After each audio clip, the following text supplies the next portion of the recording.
પોલીસને બાતમી આપો છો એમ કહી ડેડિયાપાડાની નવી નગરી ચોકડી પાસે પરાઈ વડે યુવાન પર હુમલો. ગત તારીખ 31 ઓગસ્ટ 2025ના રોજ ડેડિયાપાડા નવી નગરી ચોકડી પાસે પોલીસને બાતમી આપો છો એમ કહી પરાઈ વડે યુવાન પર હુમલો કરતા ભોગ બનનાર યુવાને આપી માહિતી. શું કહી રહ્યા છે આ યુવાન, સાંભળો આ વિડીયોના માધ્યમથી.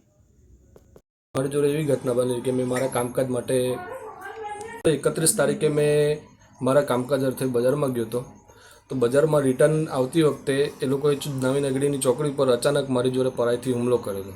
કોને હુમલો કર્યો હતો? હુમલો કરનાર છે ચિરાગ વસાવા, ચિરાગ રમેશ વસાવા ને જિગ્નેશ કિશન ભોઈ.